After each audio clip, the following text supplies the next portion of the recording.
Sini Pak. Pelan-pelan.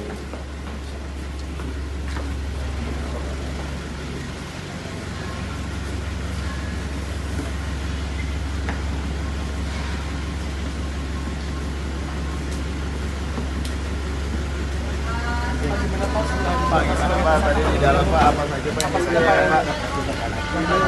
Nggak bisa naik. Nggak ada yang di. Nggak bisa naik.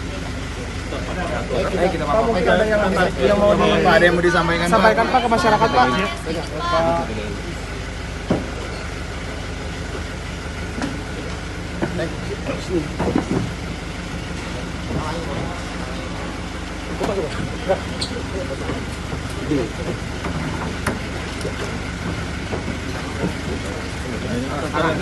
Tolong naik.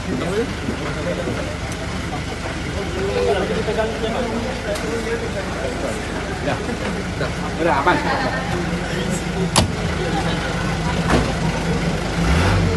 Baik, Assalamualaikum warahmatullahi wabarakatuh. Selamat malam. Salam sejahtera untuk kita sekalian. Salam Om Swastiastu, Namo salam kebajikan, salam bahagia, salam sehat. Pak Direktur Penyidikan yang kami hormati bersama dengan Pak Kasubdit dan Pak Kabak Labdumas, dan teristimewa buat rekan-rekan media.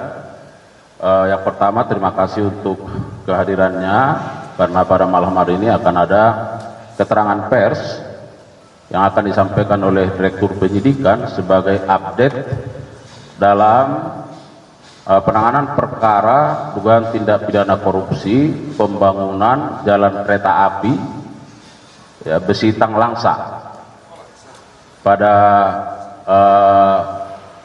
perkeretaapian ya di Medan tahun 2017-2023. Rekan-rekan media, sebelum Pak Direktur Penyidikan menyampaikan keterangannya, ada beberapa hal yang ingin kami sampaikan.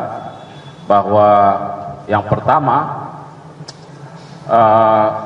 mencermati dan menyikapi dinamika yang ada di masyarakat, khususnya di media sosial, ya, bahwa kami akan tetap tegar dan tetap semangat ya dalam menjalankan tugas kewenangan, karena ini merupakan amanat rakyat, perintah undang-undang. Oleh karenanya penegakan hukum khususnya di bidang tindak pidana korupsi akan terus dilakukan. Kami tidak akan mundur, dan oleh karenanya dukungan masyarakat, dukungan media kami kira sangat penting ya, bahwa pada kesempatan ini juga nanti barangkali bisa disampaikan pertanyaan terkait hal-hal yang sudah berkembang di masyarakat itu.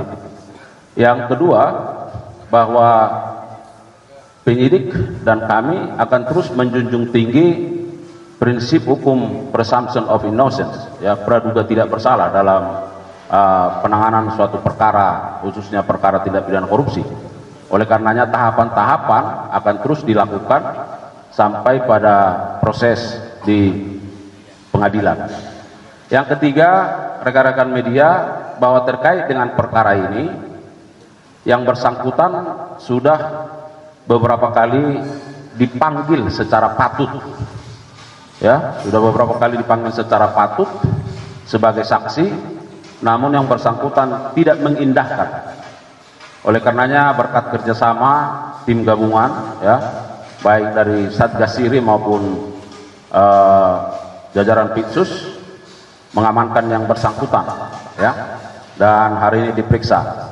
Nah, oleh karenanya bagaimana perkembangannya secara detail rinci akan disampaikan oleh Pak Direktur Penyidikan. Oleh karenanya mari kita simak bersama bagaimana keterangan yang akan disampaikan oleh Direktur Penyidikan terkait dengan perkara ini. Dan setelah ini silakan mengajukan pertanyaan-pertanyaan yang terbaik kaitan dengan isu-isu yang sedang berkembang. Saya kira demikian, kami serahkan kepada Direktur Penyidikan untuk menyampaikan keterangannya.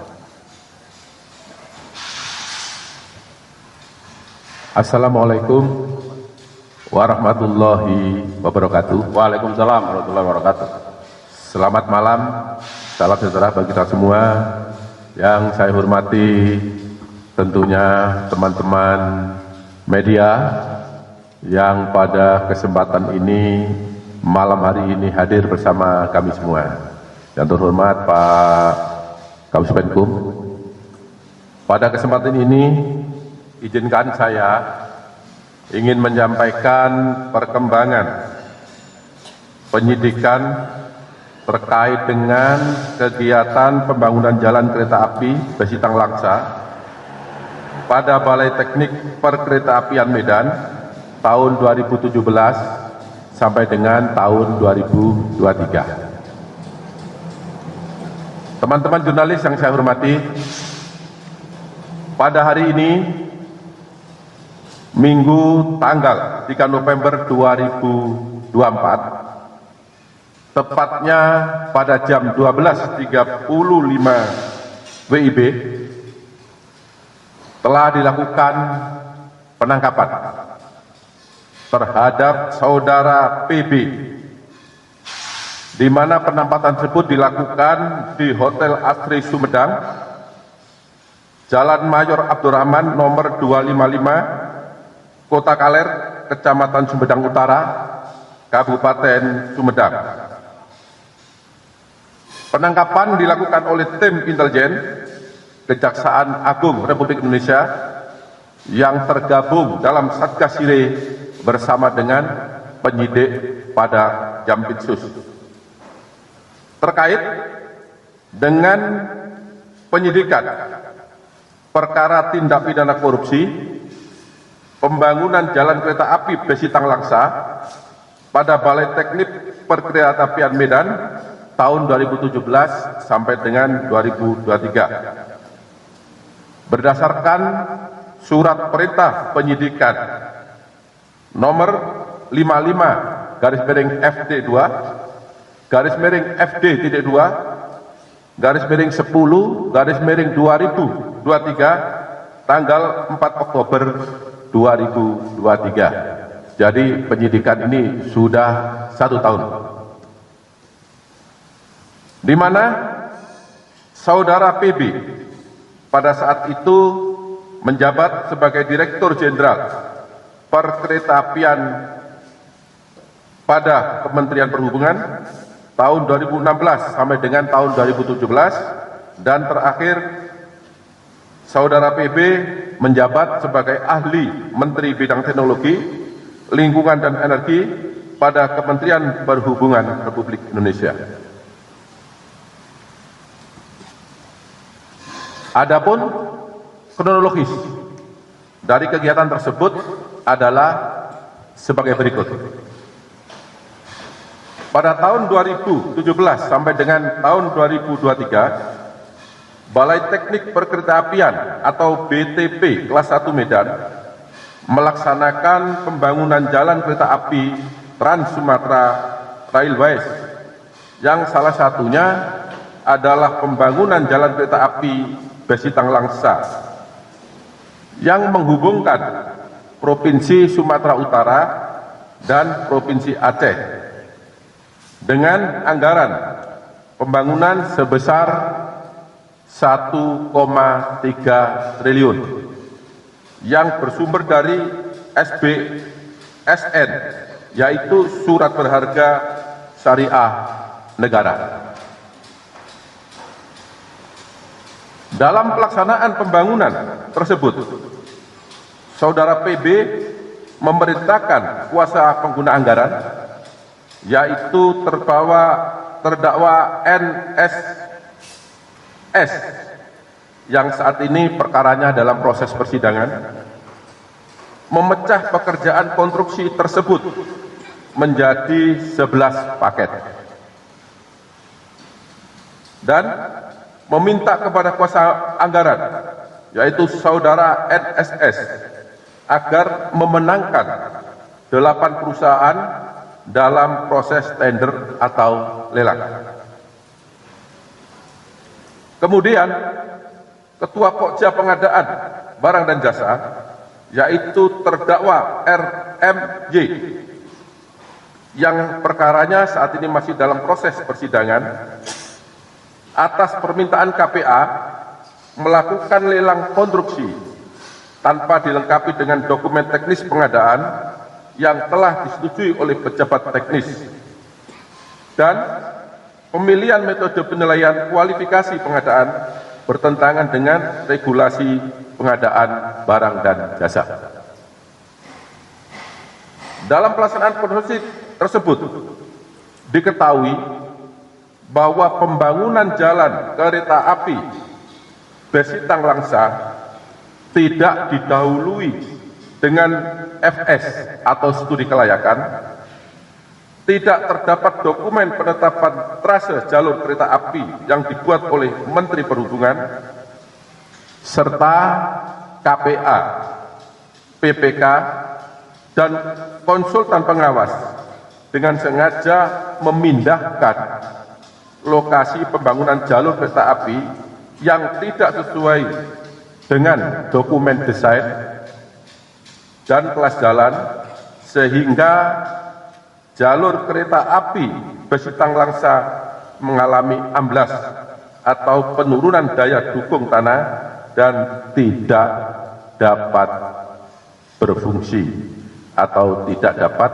dipakai. Dalam pelaksanaan pembangunan jalur kereta api Besitang Langsa, Saudara PB mendapatkan fee melalui PPK Saudara AAS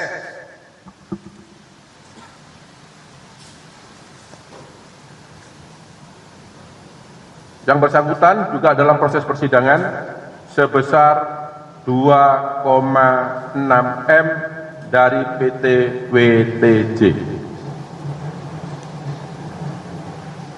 Akibat perbuatan Saudara PB tersebut menyebabkan pembangunan jalan kereta api Besitang Langsa tidak dapat difungsikan, sehingga menyebabkan kerugian keuangan negara sebesar 1.150 juta miliar 87.853.322 rupiah.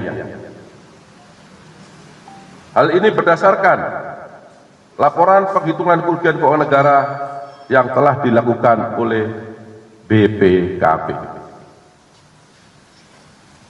Selanjutnya, berdasarkan alat bukti yang cukup, pada hari ini, Minggu tanggal 3 November 2024, setelah dilakukan pemeriksaan secara maraton selama 3 jam, maka penyidik menetapkan PB sebagai tersangka berdasarkan surat penetapan tersangka nomor 62 garis miring F.2 garis miring FD.2 garis miring 11 garis miring 2024 tanggal 3 November 2024. Terhadap PB akan dilakukan penahanan rutan selama 20 hari ke depan dan akan ditahan di Rutan Salemba Cabang Kejaksaan Agung Republik Indonesia berdasarkan surat perintah penahanan nomor 52 garis miring F.2 garis miring FD.2 garis miring 11 garis miring 2024 tanggal 3 November 2024. Teman-teman jurnalis yang saya hormati, terhadap tersangka disangka melanggar pasal 2 atau pasal 3 junto pasal 18 Undang-Undang Nomor 31 Tahun 1999 tentang pemberantasan tindak pidana korupsi sebagaimana yang diubah dalam Undang-Undang Nomor 20 Tahun 2021 tentang perubahan atas Undang-Undang Nomor 31 Tahun 1999 tentang pemberantasan tindak pidana korupsi junto pasal 55 ayat 1 ke 1 KUHP. Demikian informasi yang dapat saya sampaikan pada malam hari ini. Bila ada kata-kata yang kurang jelas, kurang berkenan, saya mohon maaf dan saya akhiri. Wabillahi taufiq wal hidayah. Wassalamualaikum warahmatullahi wabarakatuh. Waalaikumsalam warahmatullahi wabarakatuh.